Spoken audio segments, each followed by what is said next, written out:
Hey guys, this is Oscar, aka I'm from Sweden, for another video for Poker VIP. And today I wanted to talk about how to improve as a poker player. Everybody has their own techniques, I guess, but for me, I try to look for good players. What do good players do? And secondly, what is tough to play against? What makes me just quit my session in burning hatred? So, the first thing I thought about was having to go through the bet check bet line. I'm sure everybody knows about this line. You defend like ace x and you get like a middle pair, or you have a pocket pair and you have a middle pair, or ace high even, and villain c bets flop, checks back turn, and then goes for a cheeky little bet on the river. And you know they always have like 10x here or jacks, but there really isn't anything you can do about it. You have to check fold here, and everybody always check folds, but people still always do this for value, and this is just super annoying to me. It makes me really angry. And the second example is this, getting triple barreled. I hate getting triple barreled. Alright, getting triple barreled. So you defend these kind of ace-x hands and flop top pair, thinking this is gonna be good. You check call flop, check call turn, and then the draws miss on the river and he still fires a big bet. And you know that you have a strong hand, but you also know that he's just never bluffing here, and if you click call he always has ace 10 or ace king or queen jack or something else, and there really isn't much you can do about it. You can try to call with some players, but more times than not you're going to be behind here. It's just a really tough spot to be in. So this is also something that we should try to implement in our game. And the third example is just wanting to get a cheap showdown with the likes of ace high. Do you recognize this spot? We defend some ace x, we get a dry board, and we just want to take the showdown. Then on the river, villain decides to go for a small bet, and he always has 9x or pocket pair or even ace king here, trying to go for some value. And it's super annoying because your range is face up and you can't do anything about it, but you have to fold. So this is also something that we can look to implement in our game. And the final example is getting delayed c-bet. For example, we defend some middling kind of hand, 7-8 in this example. Flop middle pair, we check, and we want to check call, but he checks back and the turn is not super good. We check and he goes for a big bet. We know that he doesn't have king x every time, or even probably not even a majority of the time, but at the same time we don't have good enough equity versus his bluffs. Like, you can have ace 10 or queen 10 or a diamond draw, and we don't have enough equity versus those to warrant a call here. And we'll also have a really hard time playing the river correctly, because we'll be lost on every river, and he can just, if he has the flush draw, he can represent this straight draw and vice versa. So this is also a typically tough spot to be in, and something that we should try to see if it's something that we can implement in our game. So these are the 4 things I wanted to talk about today. Or I might actually do it in 2 videos depending on how long it becomes. But let's start off with talking about triple barreling. I feel like there's a lot of misconceptions regarding triple barreling. The most famous one is perhaps that You should only triple barrel cards that increase the strength of your range. For example, Jack, 5, Deuce, King, Queen. The theory behind this is that since you're the pre-flop aggressor, you should have more high cards, i.e. you should hit stuff like King, Queen, i.e. you should barrel. That's the idea. And the idea is not stupid, it's just that today everybody knows this, and people are severely more suspicious on these boards than they are on like dry boards or some other kind of board. And another problem is that people check call King Jack, Queen Jack, even King Queen and King 10 sometimes, and they're not ever going to fold those hands on the river. So you're not playing versus a capped range a lot of the time when you're barreling these kinds of boards.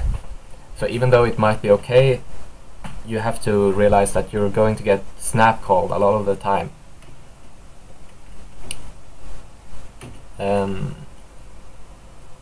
This is another one I feel like. You should avoid triple barreling loser opponents. I think this one originates from the early days of poker, where everyone was just saying don't bluff the fish, don't ever bluff the fish. I feel like this is incorrect in today's games, because you have to realize that a loser opponent also gets to the river with a loser range, right? The person calls flop lighter, calls turn lighter, and even if the person calls the river lighter as well, then it might still be a good spot to bluff because the range is just too big on the river. So it might be still profitable. Another one is that it's okay to follow through with a third barrel if the draw hits, but if the draw misses, you're repping too few hands to follow through. Typical example would be on a flush draw board, where you double barrel the flush draw and then it misses on the river, and you feel obliged to give up on the river because you feel like, oh, he's gonna call me because the flush draw missed. But I also feel like this is a bit of 2008 thinking. Today people are much more careful. They don't just put you on a flush draw and call. A lot of people, including myself, is more careful getting triple barreled if the draw misses than if it hits. So I feel like this is a thing of the past as well. The fourth one is you should be careful about triple barreling. It's an expensive bluff. Yeah, sure, the pot is big, but it doesn't mean that it's an expensive bluff. Once you get to the river, you're still only going to be betting maybe like 70-80% of the pot, which means that it only needs to work maybe 40-45%. So okay, yeah, sure, it's a lot of money in the pot, but it doesn't mean that it's expensive. It doesn't need to work a lot to be profitable. So we don't have to be ultra conservative about it. I mean, it's a good spot to make money as well because the pot is big. That's the other side of the coin. So this is a little bit more what I think about triple barreling today. And I personally feel that it's equally good, if not better, to triple barrel non-dry, dry non-changing board, as it is to barrel cards that strengthen your perceived range. So in the example of the Jack 4 Deuce King Queen hand, I would be more inclined even to barrel if turn and river are complete blanks. And the reasoning for this is that I think that the calling ranges are kind of non-elastic. I don't think Jack X calls regardless. And and on a dry board he's not gonna have king jack or queen jack. So I feel like in a lot of spots versus a lot of opponents, it's better to barrel these really dry boards that don't change and don't improve our equity or our perceived equity. But I'll show you some example of this, of course, later. The second one is, the more capped villain's range is, the better. This is especially true for small stakes and mid stakes. It means that we can sometimes find spots where villain will fold like close to 100%. Assume that villain will not ever call a triple barrel unless he has 2 pairs or a set or better, and he's somehow managed to cap his range already on the flop, because maybe he just always raises 2 pairs or sets on the flop. So by the river he always has top pair and he always folds a triple barrel. Maybe this is an optimistic example, but I don't think it's completely unrealistic. And especially in small stakes and mid stakes we can find these players who cap their ranges and don't expand their calling ranges accordingly. And versus them we can find super profitable triple barreling spots because of this. So this is definitely something to keep an eye out for. Having outs is good, having hidden outs is better. And what I mean with this is that, for example, with a flush draw, okay, it's great that you have a flush draw, sure, but if you do hit the flush draw, you can't be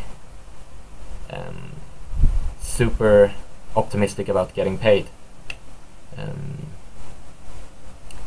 Whereas if, for example, you decided to triple barrel bottom pair and on the river you ended up getting a 2 pair or even better at trips, then it's not as obvious what you're repping. So you might like get some larger calls, is the point. Also, blockers help, especially versus tougher opponents. I guess it's kind of obvious why blockers help. If you want to bluff a straight board and you hold some blockers to the straight, then it's less likely he has a straight. But there's also another reasoning, and that's that it helps keep you balanced, which is especially important versus tougher opponents. Say you have a really tough guy on your left, and you don't know. Whatever you do, you feel like you're being run over. You don't know when to triple barrel. You don't know when to give up. In such a case, it might be good to decide that, okay, every time I have a blocker and certain amount of equity, I'm going to triple barrel. And every time I don't have this, I'm going to give up. And this means that you're somewhat balanced. You're not bluffing super often, but you're not being weak either. And it also means that when you do bluff, then you have given yourself the best chance as possible to succeed.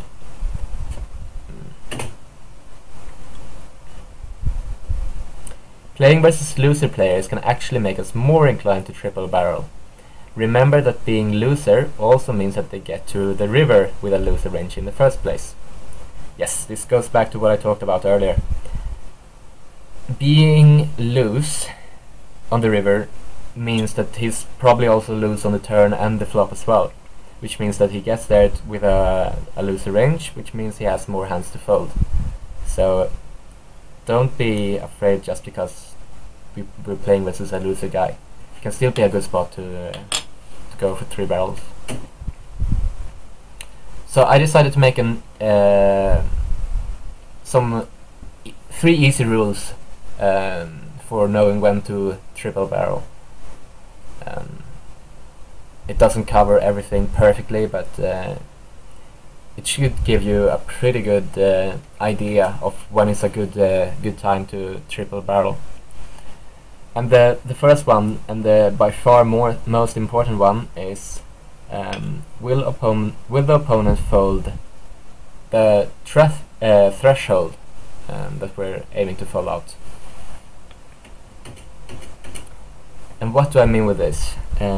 Well, say we're playing on a King XX low board, for example, just a super dry board.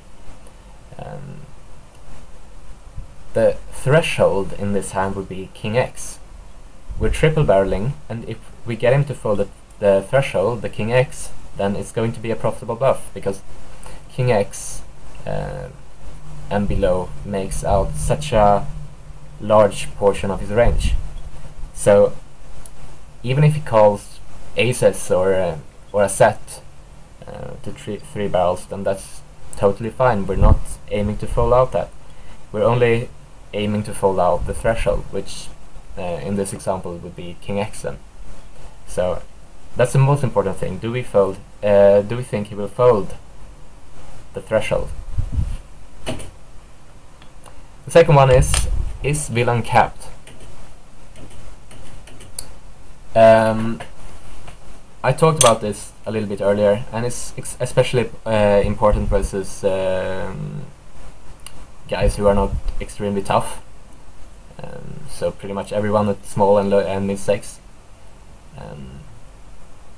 Basically it means that we can get extremely profitable bluffs. I explained this earlier, but if the guy is unlikely to call three barrels without like a really strong hand, like two pairs, and he's capped, then it means that he will fold like 99% of the time. And it makes it less likely that we're just getting snap called by an overpair or whatever he has. So I feel like this is a good tip, at least at Midstakes, just check out for.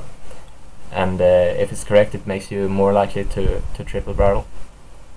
This is less important versus very tough opponents though, like I mentioned, because if they're capped, which they are rarely, but even if they are capped, they're going to expand their calling range so that you can't exploit them. They're going to call top pair, top kicker, because they realize that if they fold this hand, they're folding way too often. And they're not just thinking it, they're going through with it, which is a big difference in my opinion. The third easy rule is, do I have any blockers and any equity? The first reason why I include this is it increases the profitability of the bluff, because if you have blockers, it makes it less likely that he has a hand that's going to call us, and if we have equity, it means that we have a chance to suck out. But the second reason is that it just helps keep you balanced. It means that you're not going to bluff too often with too little equity, but it also makes you not play too weak and actually go through with some triple barrels sometimes. So it might be a good rule of thumb to follow. So we're going to start with some examples. These are hands that I have played. I think they're all from microgaming. There's going to be a lot of blind play in this entire series actually, because I feel like that's the most interesting part. Like, under the gun versus middle position just plays itself. You have both strong ranges, and game is pretty easy. Like, you know what to do. You will either flop strong hands or you will flop nothing, and like, it's not super interesting. And it's not as common either. This is, especially today, like, people min raise the button and people defend super wide. So you end up in these situations with weaker hands more and more often. So I feel like this is the most helpful and most interesting hands. So we open the button with a 10-4, which is fine, and big blind defense. So we get to the flop. We have bottom pair. a lot of people would check back here, but I don't really like checking back because I have this rule of thumb with regards to checking back, that if I would fold to a turn donk on a blank, then it's better to just treat it as a bluff. Because if you're folding to a turn donk on a blank turn, then what's the difference between your hand and complete air? I feel like it's better to just turn your hand into a bluff already on the flop then, and then follow through with it. So the first thing that we want to ask ourselves is, will opponent fold what the threshold that we're aiming to fold out? So what is the threshold in this hand? What do we need to fold out to make this profitable? Well, it's pretty easy, right? We need to fold out Queen X. We don't care if he calls 8-7 here, or a set. But we need him to fold out Queen X. Otherwise it's not going to be a profitable bluff. So the question is, does he do that? And I would argue yes, he should.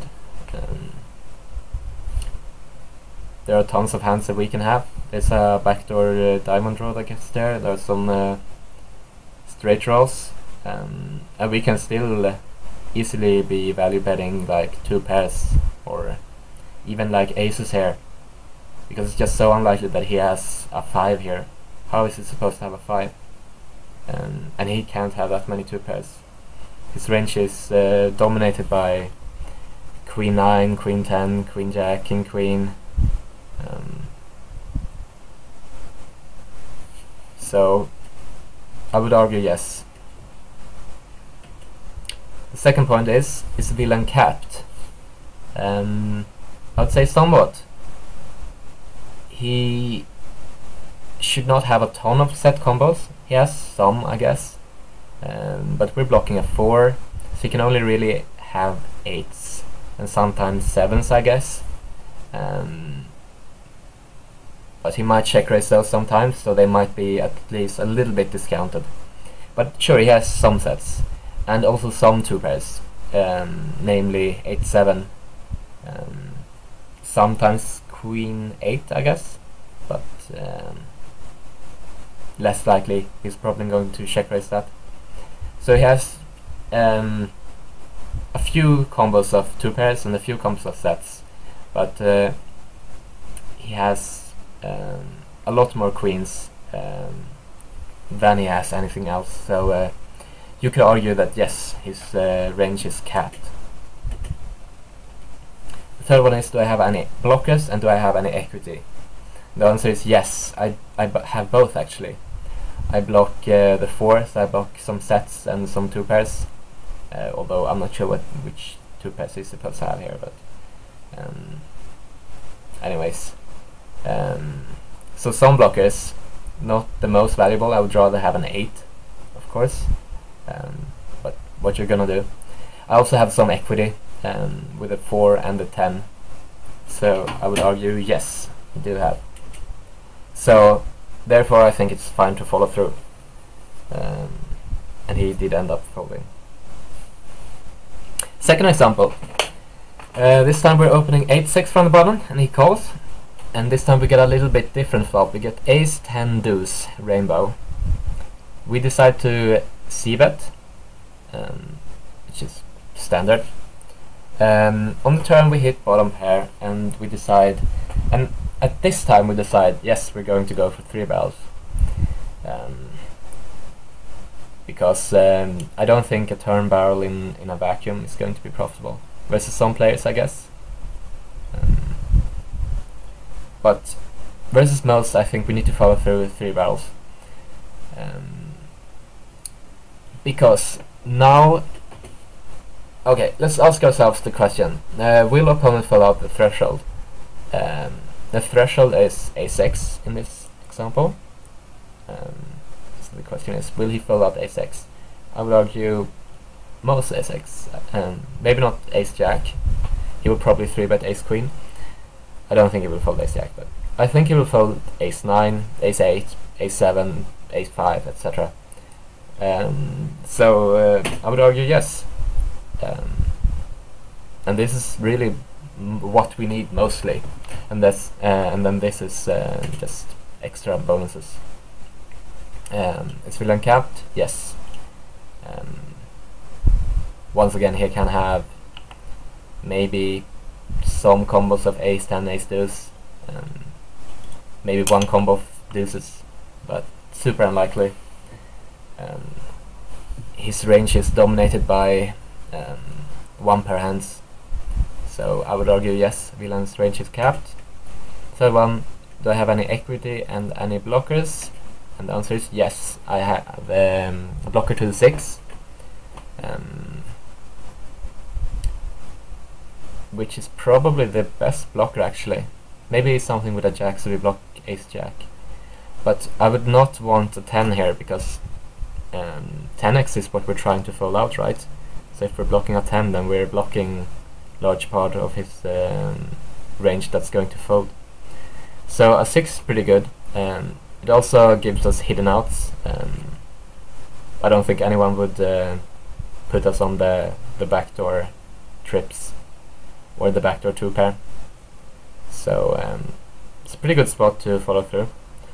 On the river I decided to go for an overbet as well, because villains... Oh yeah, I haven't talked about this. I'm probably gonna do a video about this in the future, but just a really quick thing, like the more capped villain's range is and the more uncapped we are, the more likely we should be to overbet. And the reasoning is just pretty simple, that it makes it super hard for him to call. It just makes it in general super hard for him to play river, and we can both bluff profitably and value bet profitably. I might show you mathematical proof of this, but that's for another video. Let's go to the next example. So we open cutoff this time and button calls. I wanted to include a hand where we're actually out of position for once. So flop is deuce 3 5. We c-bet and he calls. And the turn is a 3. We bet. He calls. River is a queen. We bet again and he folds. So once again, the first thing that we want to ask ourselves is, will he fold the threshold? What is the threshold here? This time it's not top pair. What do we need him to fold out to make this profitable? I would guess we probably need him to fold out 8s or 7s and below.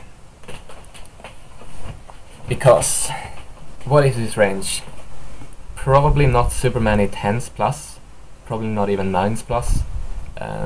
It should be dominated by small pocket pairs, maybe like ace 5, ace deuce, 6-7 suited, 6-5 suited, these kinds of hands. So if he folds 8s or 7s and below, then he's definitely folding enough to make it profitable. So that's a check. Is villain capped? I would say somewhat. He can have ace 4 here. He can also have like 5s. I'm not sure he calls deuces. I don't think so. That would be a pretty bad play, and well, I don't really see it that often at 2-4. So he has very few full house combos, and some strays, but not too often. So I would argue, yeah, he's kind of capped. His range is very dominated by one pair hands. So yeah, we gotta check that as well. And the third one, do I have any blockers and do I have any equity? And the answer is yes, yes to both. And you might wonder, what kind of blockers do I have? I have blockers to 10s and jacks, which is kind of important actually. Like, we would not want a 6 in our hand, because 6s is what we're trying to fold out. We want to fold out 6, 7 and 6s and 7s and 5, 7 suited, etc. So we don't want those hands. We want to block the hands that will definitely call us. And I'm thinking, okay, maybe 9s, 10s, jacks, those hands will definitely call us. So having blockers to those hands would be pretty good. Having a blocker to an ace would be pretty good actually, because we're blocking ace 4. But jack 10 is good enough, so we both have blockers and some equity. Oh yeah, we have equity, right, because a lot of his range is pairs between 6s and 8s and 9s and some 5s, so a 10 or jack would usually be good for us. So that's a go-go for me. So I wanted to include this hand as well. I thought it was kind of interesting. It's not a single raise pot, it's not 6 max either, but I thought it was kind of interesting anyway. I saw it in the high stakes forum. So it's versus it's Wilhasha versus Kanu. I'm not sure if you rail high stakes games, but these are two pretty good regulars. Wilhasha is Swedish, so go. So Kanu 3 bets, and then goes for a small c-bet on the flop, smallish turn c-bet, and then shoves river. And he ends up having 10-3 offsuit and running into a full house. But we want to analyze this hand, so let's once again ask ourselves, will opponent fold the threshold? What is the threshold here? What does Kanu need Wilhasha to fold out?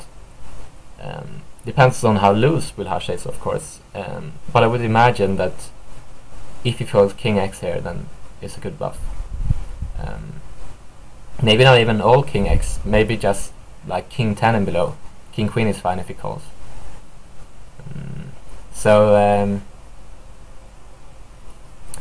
But I think that's doubtful. I'm not sure if Wilhasha folds King X here actually.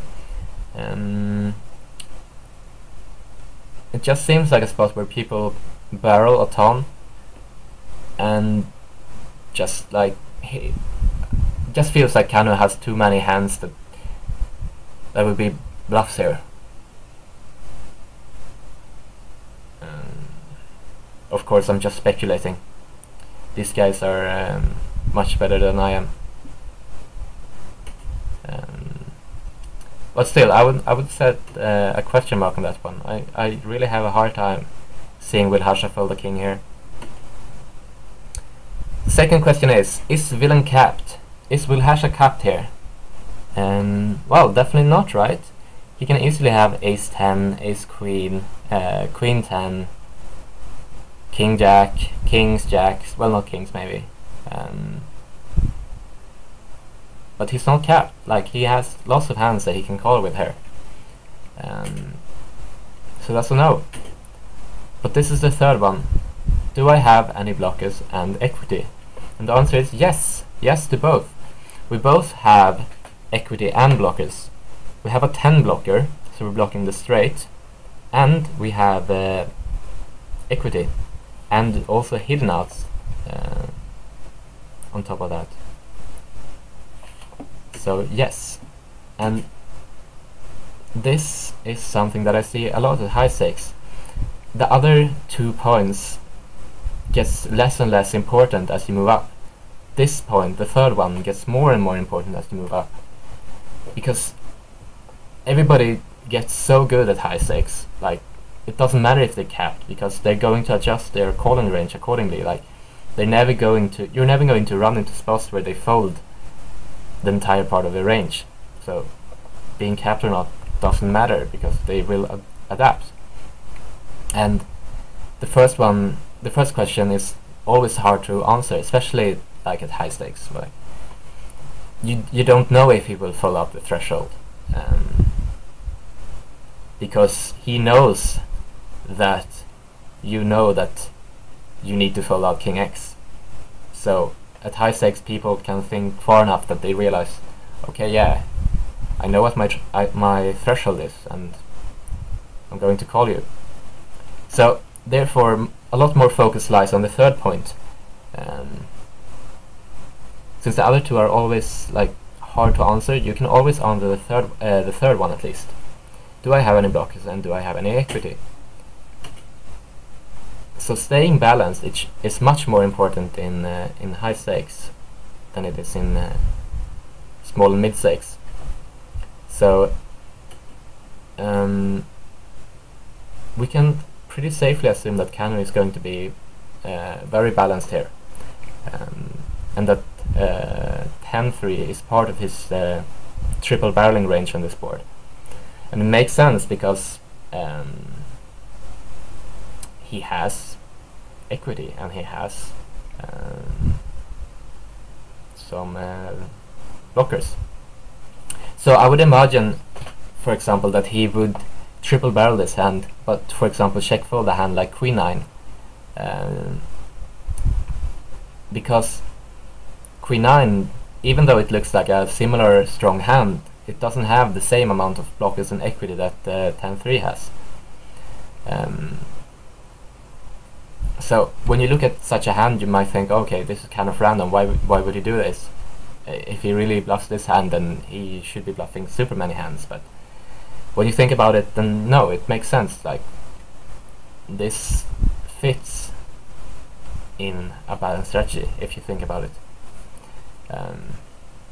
Alright, not sure how valuable this hand was, but I wanted to include it anyway. I thought it was kind of interesting.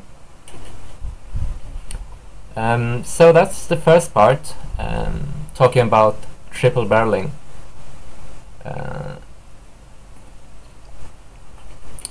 So let's move on to the next part, and that's delayed c-betting.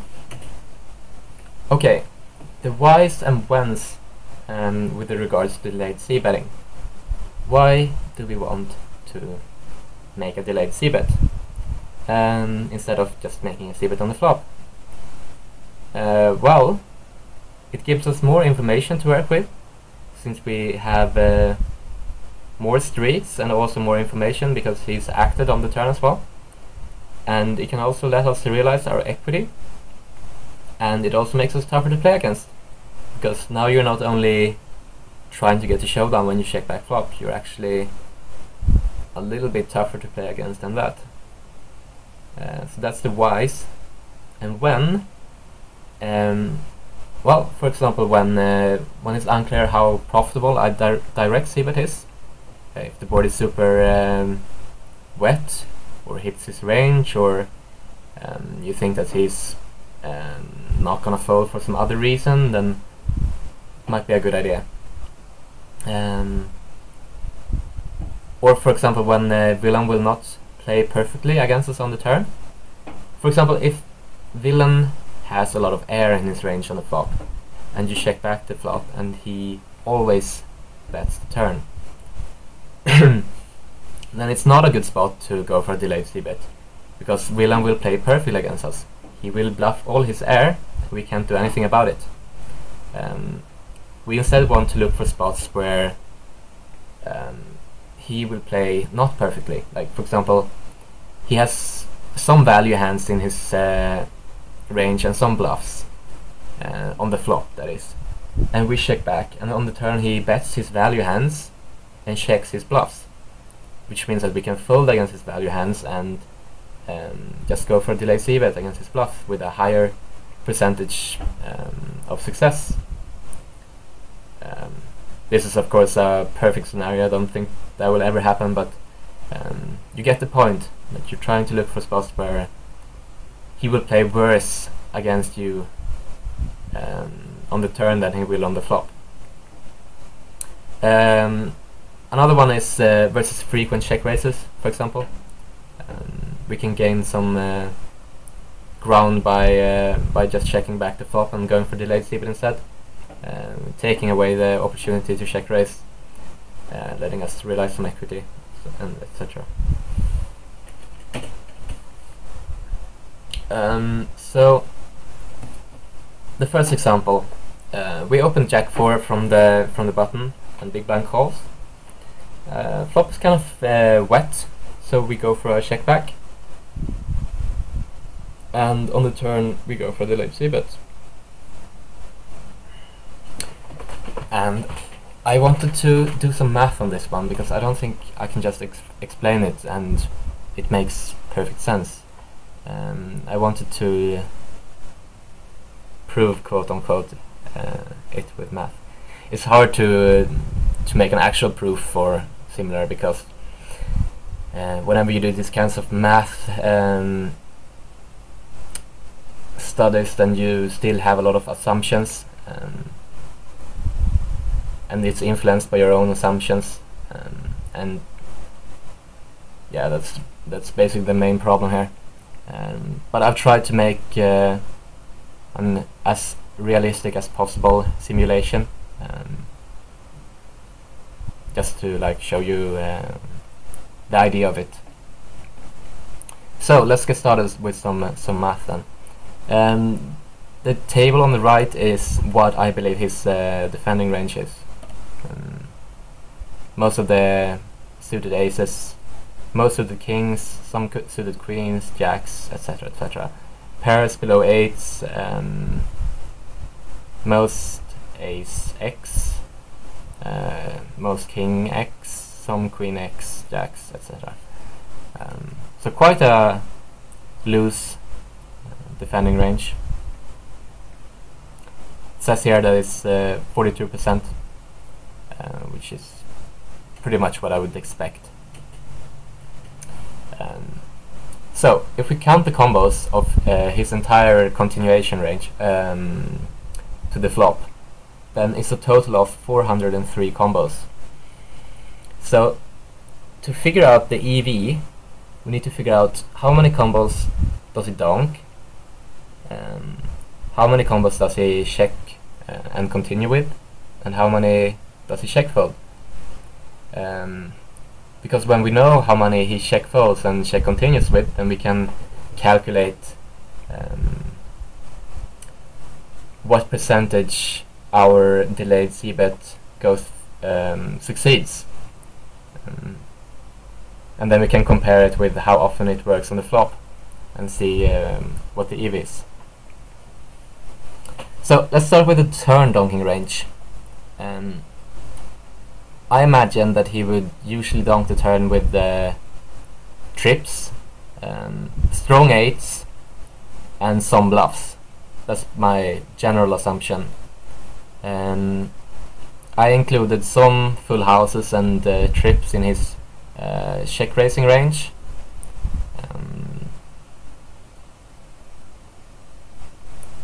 And I also included some hands like King 7 in his donking range,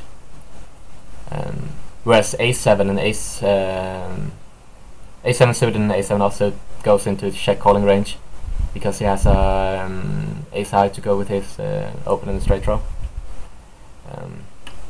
Well, this is obviously pretty subjective, but I think this is pretty reasonable to expect what a turn donking range could look like.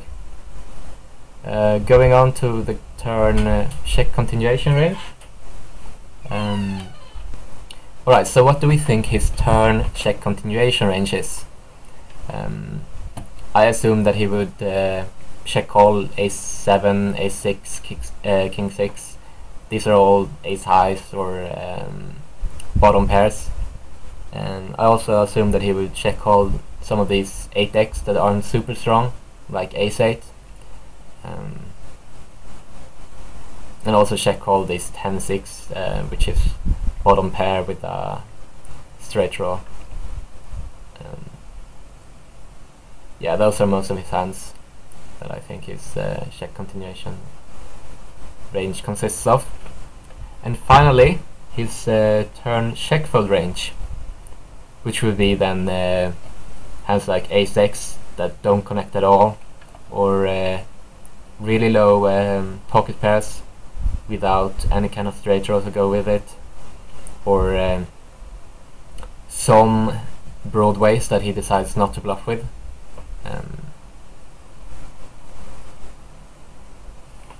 Which I think is pretty reasonable.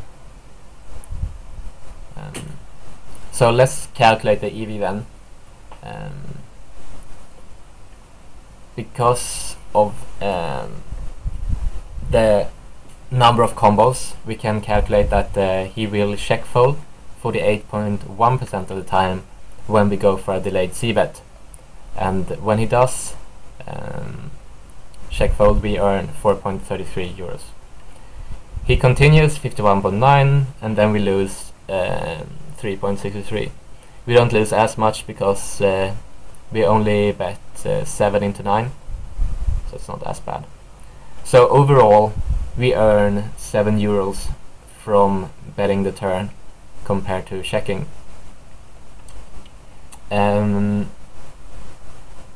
But that's not our entire equity. We also have some pot equity. Believe it or not, we're entitled to 8.66% of the pot, which gives us another 1.99 euros of equity. So our entire equity with a turn c-bet is 2.69 euros, and this is of course excluding that that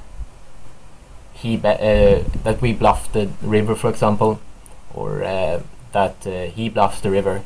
This is just assuming that we only bet a turn and we get to realize our 8% of equity. I think that's reasonable for turn, because it's not super common that people go for a check call and then donk the river, for example. So I think that's close enough. And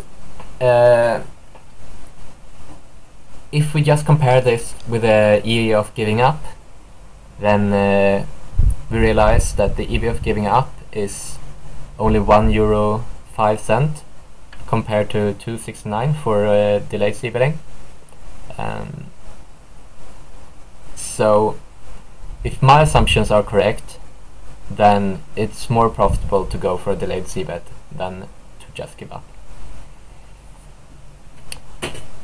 But we also need to compare this with the EV of just c-betting flop, because that's also an option. We can c-bet flop, we can go for a delayed c-bet, or we can just give up completely. So the final step would be to just calculate the expected value of c-betting the flop. So on the flop, he has a total of 440 combos. This is because less hands are blocked, so there are a few more combos. For continuation versus a c-bet, I assume the ace-10, which is ace-high with 2 overcards and a gut shot, obviously top pair, middle pair, etc, etc. Same for kings. I said that he would check fold all overcards except queen jack and queen jack suited, because he's going to be bluff raising sometimes. I just said that he would do it with these 2 hands, and assumed he would fold every time with king jack offsuit and king queen offsuit, for example. Obviously this varies greatly from player to player, but as a mean I think it's fine. So check calling or check raising, all parts of the board basically. I also assumed that he would check fold king 6, which is bottom pair, but it has nothing to go with, so I think it's fine to fold that. So this ends up being 308 combos, and the final one is what combos does he just check fold on the flop? And that's, for example, ace-5 to ace-deuce, some missed overcards, king-6 to king-3, low pocket pairs. Yes. This ended up being that he check folds to a flop c-bet 30% of the time, which gives us an EV of 2.7. Which means he continues 70% of the time, for an EV of minus 4.9. So the flop c-bet in a vacuum is negative of 2.2 euros.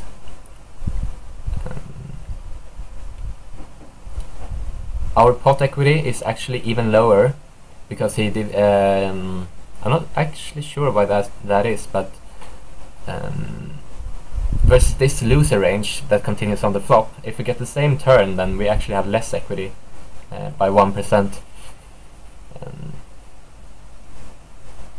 Yeah, it's a little bit unclear why, but I guess PokerStub doesn't lie. Anyways, our pot equity in this scenario would be 1.76 euros.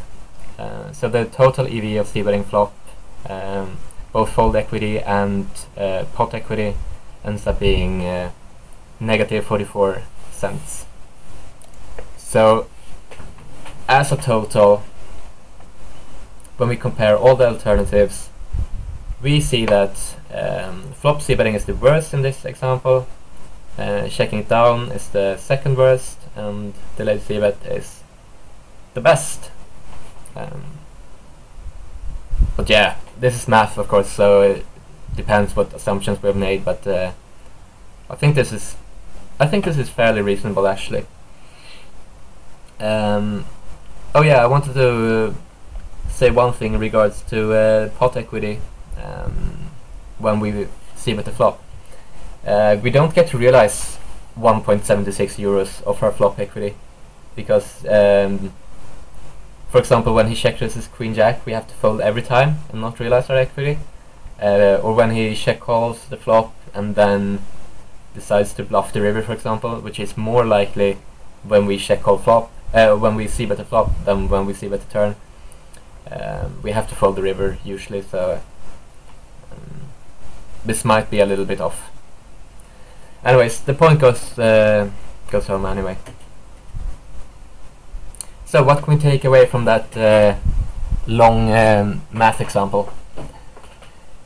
So the first thing is that it's good to delay your c-bet if villain is not folding a lot on the flop. This one is pretty intuitive, I guess. Needs no further explaining. The second one, though, is a little bit more interesting. It's good to delay c-bet if villain has a range that will very often have to fold regardless of the street, but is currently defended very hard on the flop. And what do I mean with this? Well, for example, in our hand, ace 3 to ace 5 or king 5, those hands are super weak and will have to check fold regardless what happens. And deuces, for example, deuces will also have to check fold. So we want to fold out those hands because they're currently beating us, but they can't do anything about like a c-bet or something. We want to attack those hands, but we can't attack on the flop because on the flop he has so many like middling kind of hands. He has 10-9, ace-9, etc, etc, etc, that he all continues with. So we can't c-bet the flop because that would put us in a peculiar situation versus those hands. So we want to attack, but we want to do it smart. So we check back the flop, and by doing that, he makes a mistake on the turn. He doesn't defend his range as well on the turn as on the flop. And the reasoning for this is that he bets a lot on the flop, on the turn. Like he donks a lot of his strong 8s or strong 9s. So since he does that, he leaves his weaker parts of his range unprotected, which means that we can go for a delayed c-bet, and now we don't run into top pair as often. We instead run into more of these like ace-x kind of hands or small pocket pairs that will still check fold. So I feel like this point is pretty key, that if you want to go for a delayed c-bet, then they need to have something that you can attack. If they don't have any weak parts, then you can't attack ever. But yeah, if they're well protected on the flop but not on later streets, then you should strongly consider going for delayed c-bet. The third point is Willan will not be able to play perfectly against us on the turn. Yeah, that makes sense. Like I explained this earlier. For example, we don't want to check back if he is going to bet all his air on the turn, because then he plays perfectly against us. But we want to check back if he, for example, bets most of his value hands, but checks his at least some part of his air again, so that he opens up an area of attack for us, basically. To go back to the example that we talked about, like for example, if he bets the turn with all ace-x, all king-x, and all small pocket pairs, then we can't bet the turn, because then he's playing perfectly against us. He doesn't leave anything unprotected anymore. Okay, let's take some example of this. This was very theoretical, so let's take some real examples. This is a 600 hand. I play on the bottom and I open min raise. He calls. Flop is jack 10-3.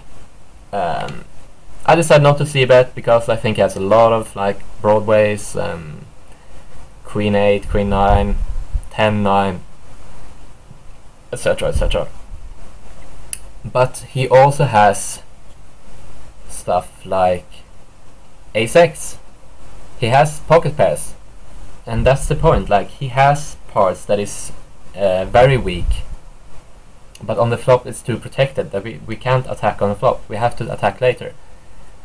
So we check back the flop, and once he checks again, then we can bet. And why is this? Because if he had like jack x or 10x or a straight or something, then he would usually, more often than not, bet the turn.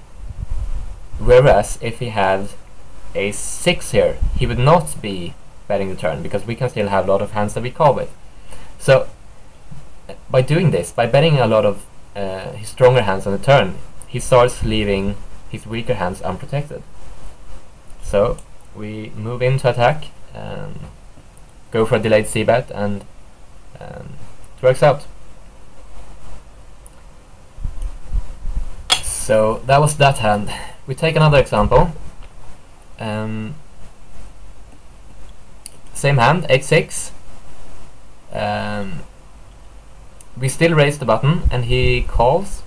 This time the flop is ace 10-10, and we check back.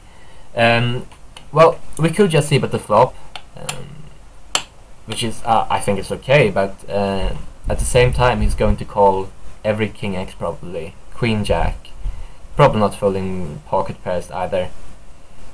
Some people even like float stuff like jack 9 here, just because they don't believe you on these boards.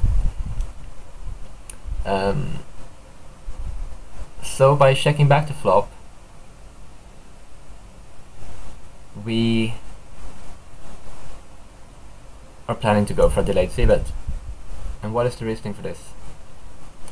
Well, once again, we want him to leave a larger portion of his range unprotected.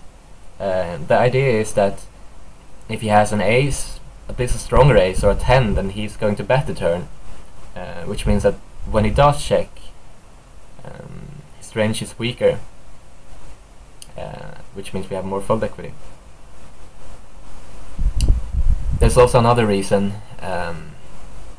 We should not be super happy about c-betting this flop with ace-x, so checking back makes perfect sense for us. So he can't really attack us with his air on the turn. So which means that he's kind of unbalanced, I would guess. So yes, a c-bet will likely not be super effective, question mark. It might be, might not be. Willan has a part of his range that is very weak. Yes, he has a lot of like 8, 9, really small pocket pairs, etc. And Willan will not play perfectly against us on the turn. Yes, true.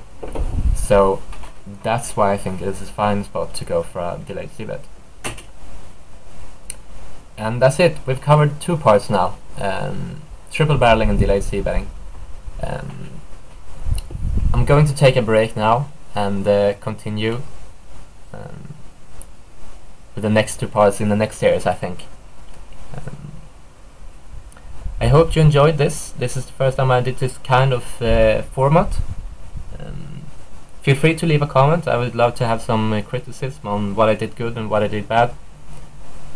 If something was unclear or if you disagree with something. I'm, after all, just human. I can make mistakes as well. So if you